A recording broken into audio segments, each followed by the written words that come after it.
लेकिन 57-58 मुल्कों पे मुसलमान हुकूमत करने के बावजूद भी गूंगा, बहरा, अंधा, अपाहिज बना बैठा है। एक लफ्ज ये कमीने बोलने को तैयार नहीं। बस इतना करते हैं, मैं मजम्मत करता हूं, इस हादसे की मजम्मत करता हूं। दुनिया मजम्मत की बोली नहीं समझती, दुनिया ताकत की बोली समझती है, ताकत की। फिलिस्तीन का नाम सुना है आपने? वीडियोस देख लें आप। तकरीबन 11 से 12 महीने हो गए हैं, 1.25 से 2 लाख मुसलमान शहीद कर दिए गए। बच्चे यतीम हो गए, औरतें बेवा हो गईं, शौहर बगैर बीबी के हो गए, मकानात खुद के उनकी कब्रों में तब्दील हो गए, डेड बॉडी उनकी महीनों के बाद निकाली गई है मलबे से। एक एक कब्र में 50-50, 100-100 मुसलमानों को एक साथ दफन किया गया है। कफन के कपड़े नहीं मिले उन्हें, खाने के लिए उनके घर में कोई सामान नहीं।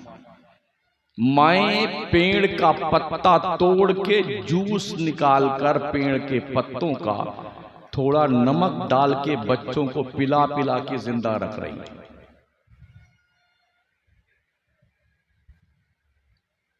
पानी पीने के लिए उनके पास कुछ नहीं है। नाली का पानी जो सड़कों पे गटर में बहता है, वो पानी पीने को मजबूर हैं वो लोग। क्या जुर्म किया उन्होंने? हम और आप तो 3 टाइम खा रहे हैं ना, बिसलरी पी रहे हैं, फिल्टर का पानी पी रहे हैं, ऐश की नींद सो रहे हैं। 9-9 बजे तक लोग सोते हैं, एहसास तक नहीं है लोगों को। ये कंडीशन है।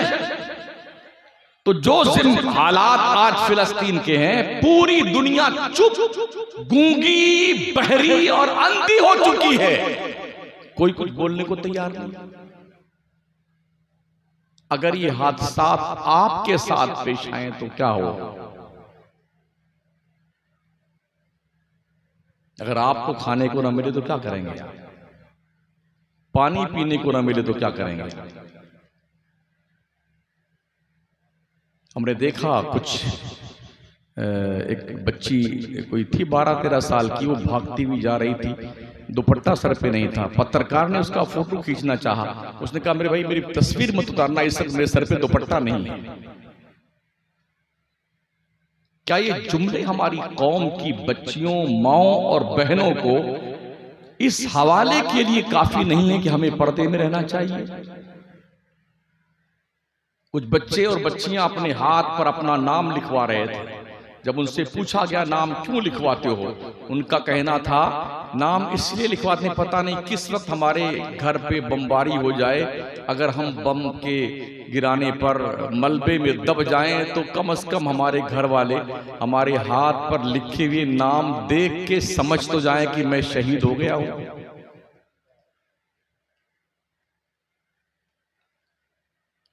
गुज़िश्ता 80 से 85 साल हो गए फिलिस्तीन आग और खून में नहा रहा है। कोई दिन ऐसा नहीं बचता है जिस दिन किसी औरत को न शहीद किया जाता हो, कोई मर्द शहीद ना होता हो, कोई घर पे बम ना बरसाए जाते हों। लेकिन 57-58 मुल्कों पे मुसलमान हुकूमत करने के बावजूद भी गूंगा, बहरा, अंधा, अपाहिज बना बैठा है। एक लफ्ज ये कमीने बोलने को तैयार नहीं।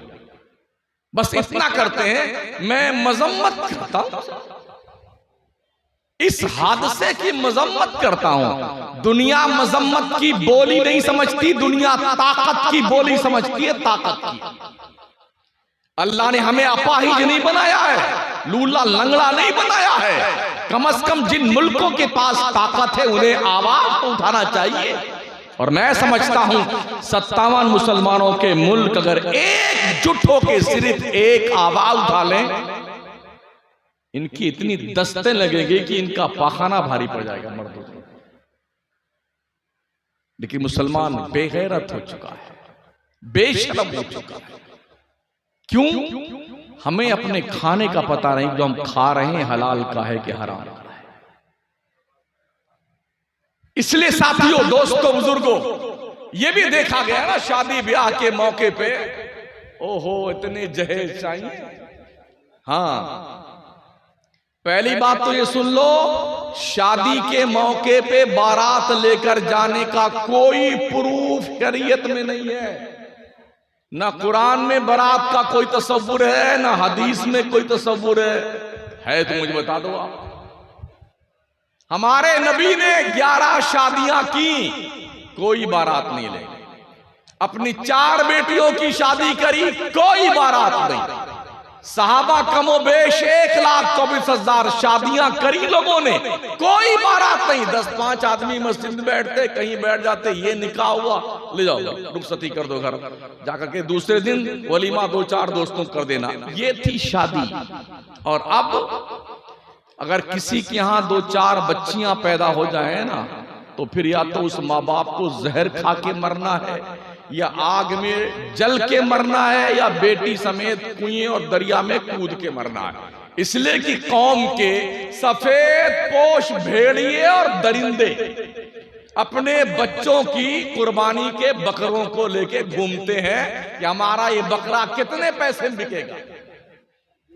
हाँ, फटफटिया चाहिए तो बुलेट चाहिए, वरना 4 पहिया वाली गाड़ी चाहिए। कुछ तो गाड़ी जो लेके जाते हैं ना बारात में, उसका किराया भी वसूल लेते हैं। रुमाल गिर गया मेरा, हजरत रुमाल रहमतुल्लाह अलैह इधर गए।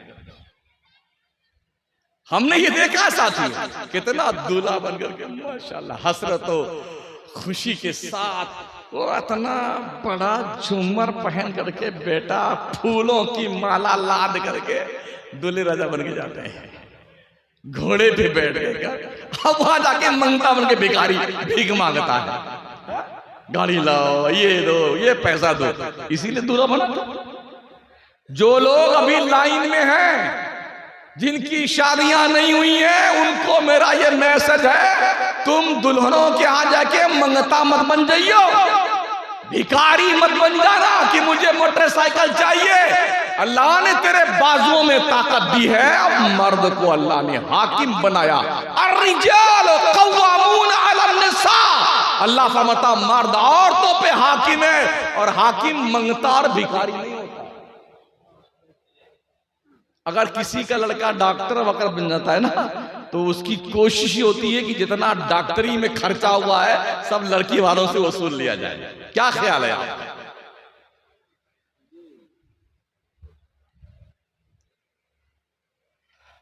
कम से कम 25-25, 30-30 स्कॉर्पियो लेके जाते हैं, लाइन लग जाती है कि हो फलानमा की बारात जा रही है। 100 गाड़ी, अल्लाह अल्लाह। हमने देखा कई गाड़ियों में सिर्फ एक आदमी बैठा हुआ है। 12-25 गाड़ियां देखी थी एक दिन मैंने अपने इलाके में। तो 10 में तो आदमी थे और 15 में आदमी नहीं, ड्राइवर था, एक बच्चा था। ये बताने के लिए कि 25 गाड़ी लेके आए। वो मंगता जो है ना, ये शो करने के लिए लेके जाता है, इतनी गाड़ी हम लेके आए। तो जिस कौम की ये बुरी हालत हो कि भिखारी बन जाए, मंगता बन जाए और ससुराल वालों से भीख मांगे, जहेज तलब करे, ऐसे लोगों को क्या कहा जाए? भिखारी कहा जाएगा क्या? अल्हम्दुलिल्लाह हमारे यहाँ राजस्थान में सामूहिक विवाह होता है, इज्तिमाई शादियां होती हैं। कुरैशियों की अलग होती हैं, बिश्तियों की अलग होती हैं, मोचियों की अलग होती हैं, बिसातियों की अलग होती हैं, और पूरी कौम की वो अलग होती हैं। 2-2, 3-3 सौ की लड़कियां और लड़के शादी एक पंडाल में। 25 साल हो गए हम लोगों ने मकराना में भी खाना पानी बंद कर दिया है। लड़की वाले के यहाँ आपको खाना नहीं मिलेगा, बाराती वालों ये सोच के बारात लेके मत आना। क्या मिलता है? या चाय मिलेगी या कॉफी मिलेगी या एक गिलास शरबत या एक आइसक्रीम। ये निकाह हुआ, जाइए अपने घर जाइए, खाना खाइए। ये तरीक़ेकार है। अब अगर ऐसी सूरत में किसी के 4 नहीं 5-10 लड़कियां पैदा हो जाए तो क्या डर है? वरना हमने ये भी देखा है, अगर शादी जब हो जाती है और 1-1.5 साल तक कुछ पैदा ना हो ना, तो पूरा घर, सारे रिश्तेदार, लो तौबा अल्लाह, लड़के में कमी है कि लड़की में कमी है। 1 साल के बाद फिर लग गए बेटे लाइन में, डॉक्टर की जांच, इसकी जांच, उसकी जांच। उसमें भी कुछ ठीक ठाक ना हुआ तो बाबा के हत्थे चल गए, ये पलीता जलाओ, ये जो है दफना देना, पुरानी कब्र में गाड़ के आ जाना, 12 बजे रात के बाद जाना, 1.5 हाथ कब्र खोदना, पीछे मुड़ के मत देखना। कुछ वो लूटते हैं, कुछ वो डॉक्टर लूटता है। कैसे कैसे अल्लाह ने कुछ कर्म किया ना, अगर कुछ उम्मीद लगी कि अंदर कुछ है तो पूरा घर पर या अल्लाह लड़का पैदा होना चाहिए, या अल्लाह लड़का पैदा होना चाहिए। तो लड़की ने तुम्हारी कब्र खोदा है क्या? लड़की क्यों नहीं होना चाहिए? हमारे नबी के सिर्फ लड़कियां थी, लड़के दिए रब ने, बचपन में वापस ले लिए।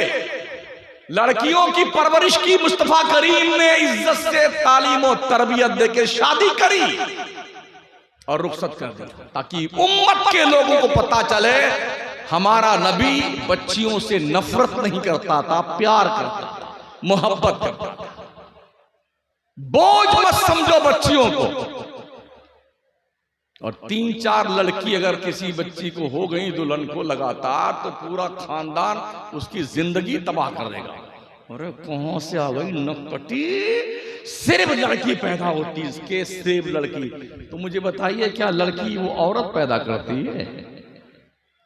अल्लाह से पूछो, अल्लाह पर बता। यह बोले मैं ये शाओ इनासा व यह बोले मैं ये शाओ ज़ुकूर और युज़व्विजुहुम ज़ुकराना व इनासा व यजअलु मैं यशाओ अक़ीमा। अल्लाह जिसे चाहता है लड़का देता है, अल्लाह जिसे चाहता है लड़की देता है, जिसे चाहता है दोनों देता है, और जिसे चाहता है बांझ बना देता है। हमने देखा है बहुत सारे अरबपतियों को अमेरिका लंदन तक इलाज करा के आ गए, अल्लाह ने नहीं देना तो नहीं दिया।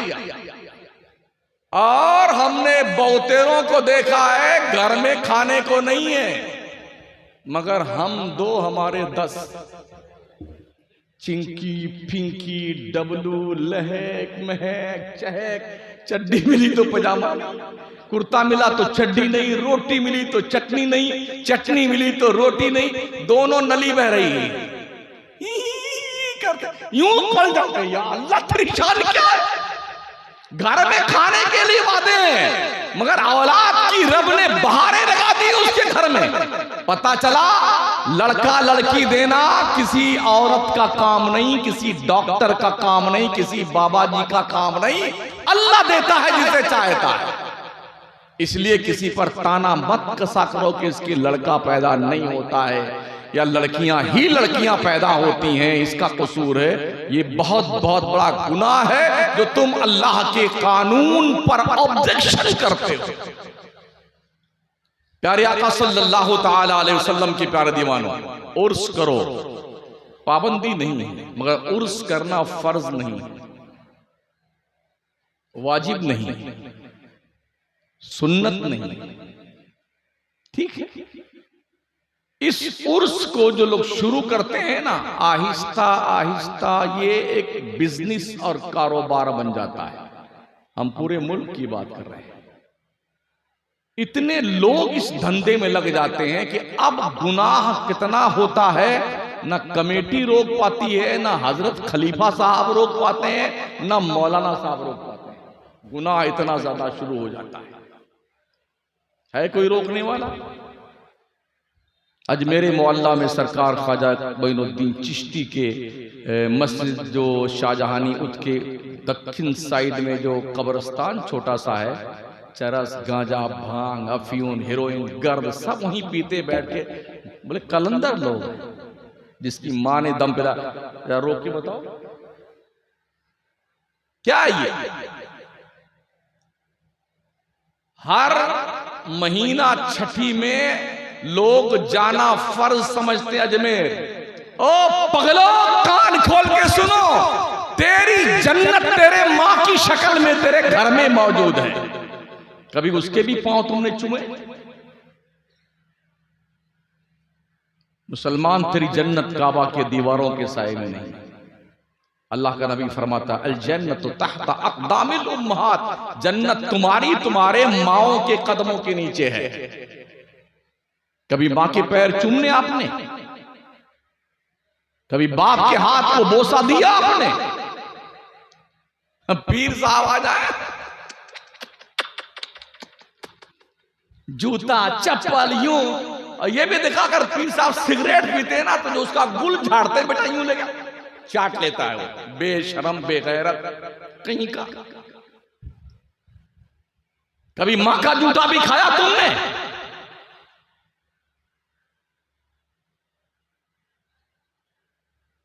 क्या आपने नहीं सुना कि हजरत अवैस करनी सिर्फ मां की मोहब्बत और खिदमत की बुनियाद पर नबी रहमत से मिलने नहीं गए थे? ये नहीं पढ़ा आपने? नहीं सुना इसको आपने? साहबा ने पूछा था, या रसूलल्लाह, क्या वो आपका आशिक कभी आपसे मिलने आया? कहा नहीं। कहा क्या वजह क्या है? कहा उसकी एक बूढ़ी माँ है और खिदमत उसकी उसी बच्चे के जिम्मे है, तो अपनी माँ की खिदमत करता है। अगर वो आते तो सहाबियत के शरफ से मुशर्रफ होते, और सहाबी उस मर्द मुसलमान को कहते हैं जिसने ईमान की नजरों से एक पल के लिए हुजूर का रुखे ज़ेबा देखा हो, ईमान पे खात्मा हुआ हो, उसे सहाबी कहते हैं।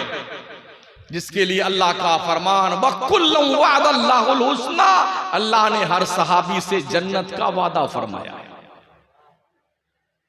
एक शख्स ने पूछा था गजाली दौरा अल्लामा अहमद सईद काज़मी रहमतुल्लाह अलैह से, कोई शख्स अगर लाखों बरस की उम्र पा जाए, लाखों साल की, और इबादत में गुजार दे, तो क्या वो सहाबी के दर्जे को पहुंच सकता है?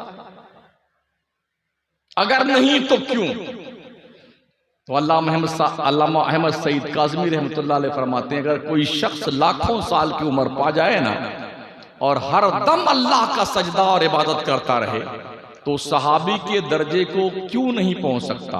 इसलिए नहीं पहुंच सकता कि ईमान की हालत में एक नजर हुजूर के जमाले जहां आरा को देखने में जो सवाब अल्लाह ने रखा है, वो लाखों साल की इबादत में नहीं रखा है। तो क्या सहाबा को पता नहीं था? अगर हजरत अवैस करनी मां को छोड़ करके आ जाते मदीना, हुजूर की ज़ियारत कर लेते, सहाबी बन जाते, मगर इस एजाज को उन्होंने सानवियत के मंजिल में रखा और मां की खिदमत को अव्वलियत के मंजिल में रखा। इनाम क्या मिला पता है? मुस्तफा करीम सल्लल्लाहु अलैहि वसल्लम ने फरमाया, अली, उमर, ये मेरा जब्बा है, पैरान है, इसे लेके जाओ और मेरे उस दोस्त को अवैस करनी को पहुंचा देना। ये दोनों लेके आए थे, करण गए। क्या है? आका ने फरमाया था कि मेरे इस दोस्त की दुआ पर मेरा अल्लाह मेरी उम्मत के गुनहगारों को कबीले रबिया और कबीले मजर के भेड़ों के बाल की तादाद के बराबर बख्शिश का परवाना अता फरमाएगा। एक भेड़ में कितने बाल होते हैं? गिन सकता है कोई? अरे यार, बकरी के पूंछ के बाल गिन के बता दो। कबीले रबिया कबीले मजार, ये दो कबीले ऐसे थे जो मदीने में बहुत ज्यादा बकरियां और भेड़ पाला करते थे। तो हुजूर ने क्या फरमाया? ओवैस की दुआ पर मेरा अल्लाह मेरी उम्मत के इतने गुनहगारों को बख्शेगा जितना कबीले रबिया और मजर के भेड़ों और बकरियों के बाल है। अल्लाह हमारा और आपका भी शुमार उसी में फरमा ले, वरना कुछ पता नहीं कि कहां जाएंगे। हमें खुद ही नहीं पता कि हम कहां जाएंगे। हम अगर बहुत सारे ठेकेदार भी हैं, इंशाअल्लाह हम जन्नत में लेके जाएंगे। हमने बाज़ाब्ता डींगे मारते हुए सुना है लोगों को, पीर साहब ले जाएंगे जन्नत में, फलाने साहब जन्नत में लेके जाएंगे।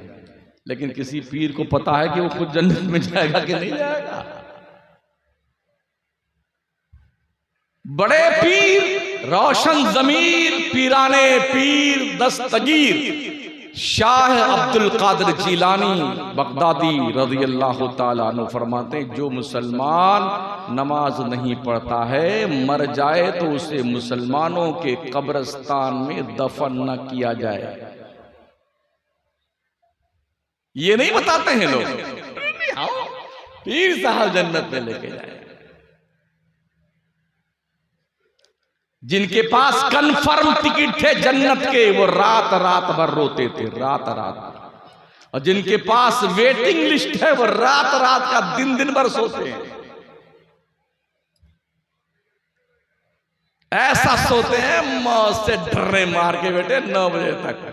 जो लोग सुबह फजर नहीं पढ़ते हैं और सोते रहते हैं सूरज निकलते वक्त, तो जनाबे शैतान उसके मुंह में शुशु फरमा देते हैं। शौक है आपको, सोते रहे। अल्लाह का ऐलान, वामुर अहलका बिस्सलाति वस्तबिर अलैहा ला नस्अलुका रिज़्क़ा नहनु नर्ज़ुकुका वल आक़िबतु लित्तक़वा। 17वां पारा उठाइए। अल्लाह फरमाता, अपने बीवी बच्चों को नमाज का हुक्म दिया करो, तुम खुद भी नमाज पढ़ते रहा करो। अल्लाह कहता, हमने तुम्हें रोजी कमाने के लिए नहीं पैदा किया है, नहनु नर्ज़ुकुक, रोजी हम तुम्हें देंगे, वल आक़िबतु लित्तक़वा, बेहतरीन अंजाम ये है तू परहेजगार बन जा, अल्लाह से डरने वाला बन जा। अल्लाह तो ये कहता है। और हम रोजी के चक्कर में खुदा को भूल गए। लोग फिक्र रोजी में, ख्याल रिज़्क़ है, रज़ाक का ख्याल नहीं। इख्तिताम तक पहुंचने की कोशिश में करता हूं।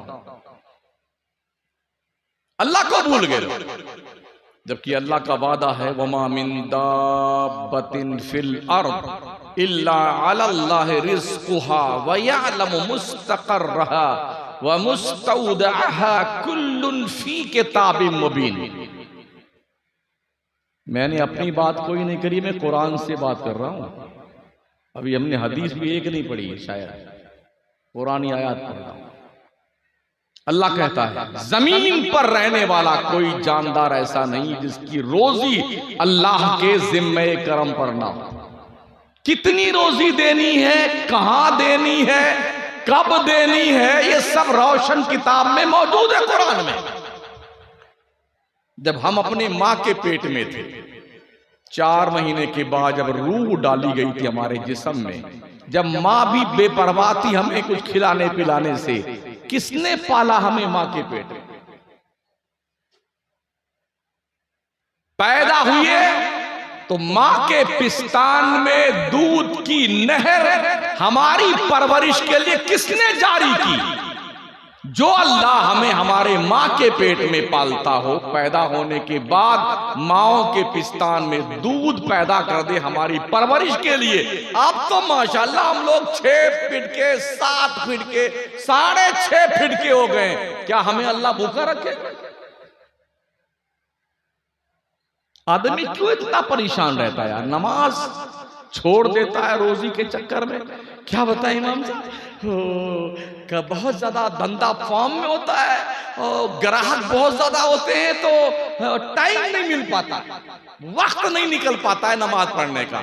अच्छा, उसी वक्त जब 50 ग्राहक आपकी दुकान पे मौजूद हो और आपको दस्त लगना शुरू हो जाए, तो तब भी कहेंगे आप थोड़ा चुप रहिए, पेट साहब गुड़गुड़ाइए मत, अभी बंदा बहुत फॉर्म में है, खरीदार बहुत मौजूद है, अभी तो मैं संडास करने नहीं जाऊंगा। फिर जानते हो क्या, पूरी दुकान का सत्यानाश हो जाएगा। पेशाब लग जाए तो हर काम छोड़ के पेशाब करने जाते हो, पाखाना लग जाए तो दुकान पर किसी जिम्मेदार को खड़ा करके पहले पाखाना करने जाते हो। जब नमाज का वक्त आता है तो ये बहाने कहां से सूझते हैं आपको? कहां से सूझते हैं? हमारा सुन्नी जो है ना बड़ा, बोले यार वो थोड़ा तो लतीफा नहीं सुनाया लोगों ने, हाँ थोड़ा हंसाया नहीं मुझे, तकरीर ऐसी हो खूब नारे लगे, काहे की जिंदाबाद है भाई साहब, ना आप जिंदाबाद है ना हम जिंदाबाद, सब मुर्दाबाद। जिस कौम की बच्चियां भाग कर गैरों से शादियां कर रही हैं वो जिंदाबाद। जिस कौम के बच्चियों की लाशें झाड़ियों में कटी हुई मिलती हों कौम जिंदाबाद है। दरिया में तैरती हुई मिलती है वो कौम जिंदाबाद है। जिस कौम के पास ढंग के स्कूल ना हो कौम जिंदाबाद है। जिस कौम के पास ढंग के मदरसे नहीं वो कौम जिंदाबाद है। जिस कौम की कॉलेज नहीं, हॉस्पिटल नहीं, जिसके बच्चे डॉक्टर, इंजीनियर, लॉयर नहीं, ढंग के मौलाना नहीं, वो कौम जिंदाबाद है। मुझे तो ऐसी जिंदाबाद का अब तक कोई प्रूफ नहीं मिला है यार, कहीं नहीं मिला कि हम कैसे जिंदाबाद। खाली ये मौज कर ले, कोई दिक्कत नहीं, कोई नहीं पूछेगा आपसे। लेकिन एक बात जरूर याद रखना, अल्लाह मुहासिबे हकीकी है,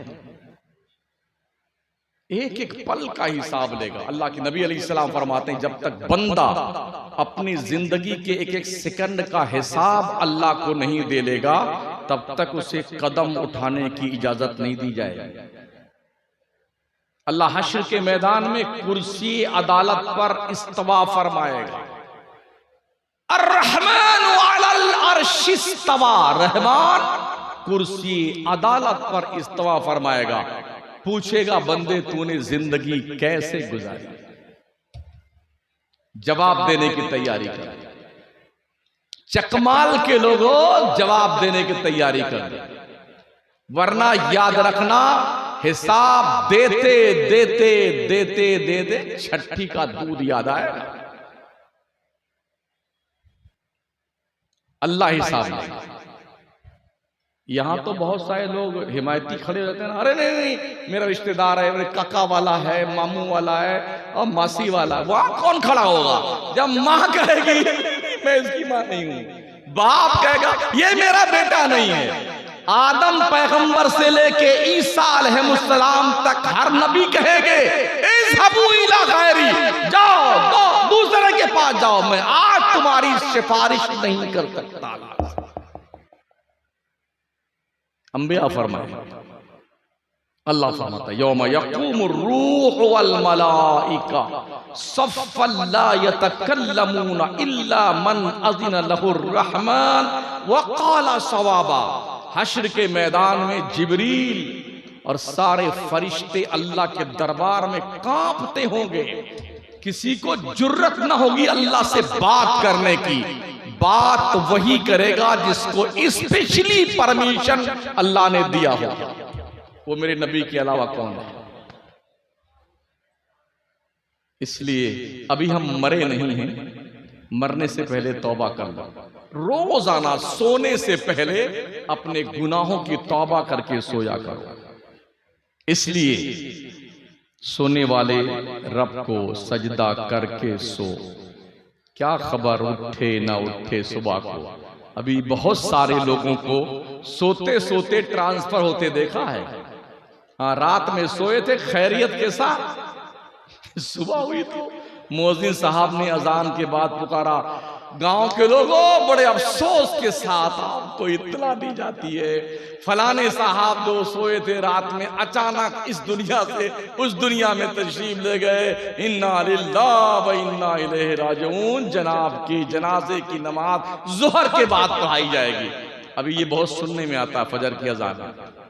मुमकिन है वो आप हों या हम। साथियों, दोस्तों, बुजुर्गों, अभी आपको नाते में सुननी है, ठीक है ना। शायर अहले सुन्नत जनाब मोहम्मद अली फैजी साहब, वो उनकी आपको कलाम सुनने हैं। तो वो तशरीफ ला चुके हैं मेंबर नूर पे। तो बस मैं ये अर्ज करूंगा, आपने जो मदरसा बनाया है उस मदरसे में अपने बच्चों को पढ़ने के लिए भेजिए, ठीक है। और खुद भी नमाज पढ़िए, अपने बच्चों को साथ में लेके आइए मस्जिद में, ताकि आदत पड़े नमाज की। माएं बहनें घरों में नमाज की पाबंदी करें और अपने इमाम साहब को, मुदर्रिस साहब को तनख्वाह ठीक ठाक दिया करो। हमारी कौम इस मामले में बहुत पीछे है। कव्वालों पे खूब नोट उठाती है, अगड़म बगड़म पैसे खूब खर्च करती है, लेकिन जहां इमाम की तनख्वाह की बारी आ जाए, मुदर्रिस की तनख्वाह की, जी वो आपसे पहले 6,000 देते थे, हम आपको 6.5 दे रहे हैं। ये हालत हमारी कौम की है। जो आदमी आपको, जिसको 6,000, 7,000, 8,000 तनख्वाह दे रहे हैं, वो बच्चों को पढ़ाएगा आपके? वो एक मसल है ना, जैसी तुम्हारी दाल भात वैसी हमारी फातिहा। हाँ, अभी एक पीर साहब की तस्वीर देखी हजरत, किसी गरीब आदमी ने उसको बुलाया था फातिहा करने के लिए। जब अंदर इंटर हुए ना, वीडियो है मौजूद यूट्यूब पर, उन्होंने थोड़ा सामान रखा, देखा, बस जैसे गए बस यूं रवाना, कुछ पढ़ा भी नहीं, फूफा भी नहीं, ये रवाना। जब बड़ा आदमी के यहाँ फातिहा करने जाते हैं, क्या चौड़े होके बैठते हैं। जनाबी वाला सूरह यासीन शरीफ भी पढ़ डालेंगे, पूरी तबारकल्लज़ी बियदिल मुल्क भी पढ़ डालेंगे, खूब बढ़िया से। आखिर में वो दुरूद ताज भी पढ़ेंगे, अल्लाह। और घर घर के जितने मरे हैं सबका नाम लेके बख्शेंगे सबको। और गरीब आदमी ऐसे कदम रखा, थोड़ा देखा, ये रहा, ये है। तो इसलिए इमाम साहब को, मुदर्रिस को तनख्वाह ठीक ठाक दो, ताकि नियत बांधने के बाद वो बाजार में सब्जी खरीदने ना पहुंच जाए। हाँ, मेहनत से पढ़ाएं। मुझे बड़ी खुशी है, मौलाना बड़ी मेहनत कर रहे हैं आपके गांव में।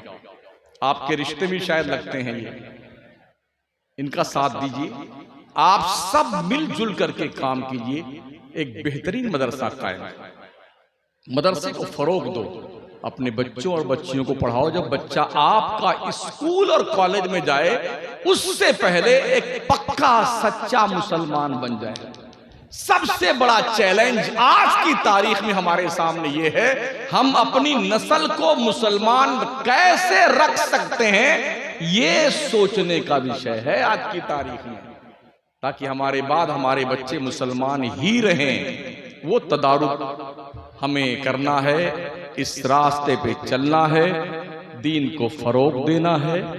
चकमाल के लोगों, आप बुजुर्गों के मज़ारों पे जाओ, अच्छी बात है, फातिहा पढ़ो, अच्छी बात है, मगर उनके बताए हुए तरीकों पे अमल करो, ठीक है।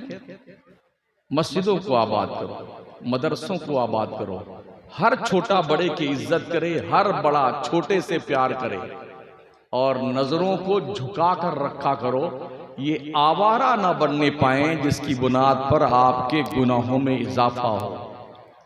लगाम लगा के, जबान पर भी, कान पर भी, आंख पर भी, हाथ में पट्टे हों शरीयत के, पैरों में बेड़ियां हों, ताकि एक बेहतरीन मुसलमान बनकर के अल्लाह की बारगाह में आपका शुमार हो। अल्लाह हमें नबी के गुलामों में कबूल फरमाए। करबला के शहीदों का वो किरदार जो करबला में अपनाया था, उसे हमेशा सामने रखो, और ये महसूस करो, इस कंडीशन में भी जिन्होंने सजदा करना नहीं छोड़ा, हम तो ठाठ से खा पी करके भी टन मार के सोते हैं। क्या ये मुंह दिखाने के लायक है करबला के शहीदों को कि आप तो 3 दिन के भूखे और प्यासे थे, फिर भी जाते जाते सजदा करके गए, और हम तो 3-3, 4-4 टाइम खाते हैं और फिर भी सोते रहते हैं। बस ये एहसास दिलाने की बात है। ना मैं आपको दीन पे अमल करा सकता हूं, ना कोई करवा सकता है। मेरा काम बात समझाना है। आपकी समझ शरीफ के झरोके से दिल की तख्ती तक अगर बात पहुंचती है, तो बस इतना ही मेरा काम। बल्लिगू अन्नी वलो आया, अगर एक बात ही जानते हो तो दूसरों तक पहुंचा दो। सो हमने आप तक पहुंचा दी जो मेरी जानकारी थी। अब अमल करें न करें ये आपका अपना मैटर है, इसलिए कि आपकी कब्र में शमसुद्दीन नहीं जाएगा और शमसुद्दीन की कब्र में आप नहीं जाओगे। अस्तगफिरुल्लाह रब्बी मिन कुल्लि ज़ंबि व अतूबु इलैह, ला इलाहा इल्लल्लाह मुहम्मदुर रसूलुल्लाह। अस्सलामु अलैकुम व रहमतुल्लाहि व बरकातहू।